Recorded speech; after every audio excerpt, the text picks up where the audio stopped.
Nintendo 64 came along, it was a game changer, quite literally, because it changed how we played video games and what a video game could be. Super Mario 64 took the classic 2D platformer and made it 3D and changed gaming as we know. Mario 64 was literally the benchmark for all games to follow for quite some time, as developers often cited it as their point of reference for whatever they were working on. There was The Legend of Zelda: Ocarina of Time, which is heralded as the greatest video game ever made, the video game of the century. There's GoldenEye, that 3 decades later people still finally look back on that. We saw the arrival of Mario Party, Super Smash Brothers. Star Fox 64 came with a Rumble Pack, which popularized forced feedback. But how was N64 doing with RPGs? Super Nintendo, before it, was a mecca for RPGs, especially if you like Japanese RPGs. PlayStation ended up being the new home of Final Fantasy, and it also had Dragon Warrior and Chrono Cross, and really, basically, any RPG that came out was on PlayStation. So what was Nintendo 64's answer to all these RPGs piled up on PlayStation?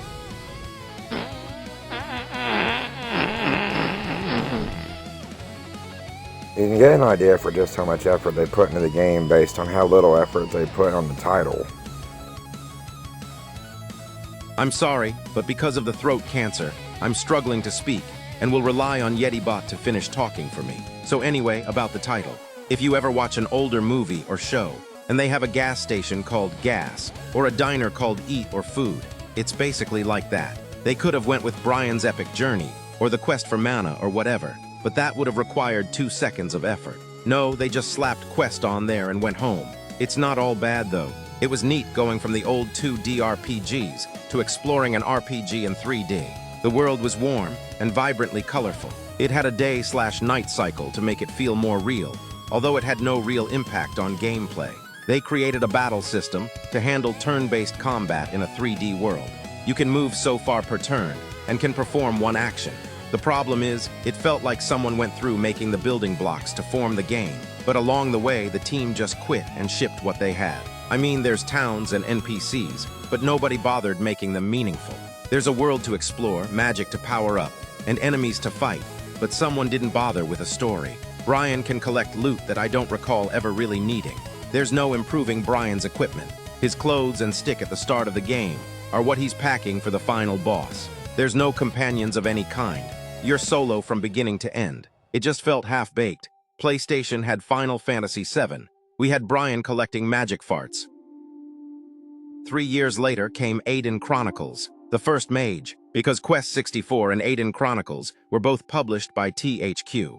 I mistakenly thought they were developed by the same people. I thought THQ took notes on everything wrong with Quest 64 and fixed those mistakes for Aiden Chronicles. In actuality, Quest 64 was developed by Imagineer, while Aiden Chronicles was developed by H2O Entertainment. While Quest 64 had just Brian, Aiden Chronicles had a cast of characters. Quest 64 had no story and basic dialogue, but Aiden Chronicles had an actual story and plenty of dialogue.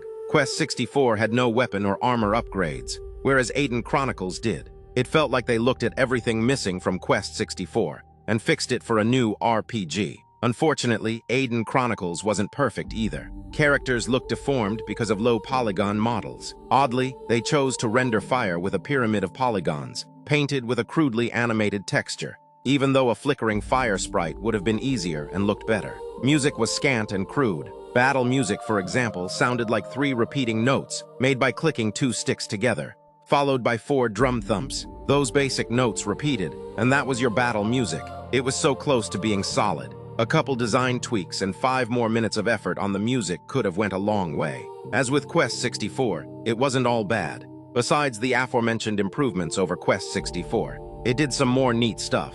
I enjoyed the world they built, with its more realistic color palette and assorted details fleshing it out.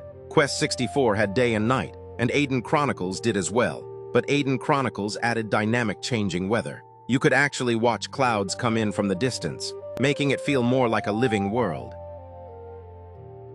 And that's it. We've covered both RPGs for Nintendo 64. People like to pretend other games were also RPGs, but they were not. The Legend of Zelda was not an RPG.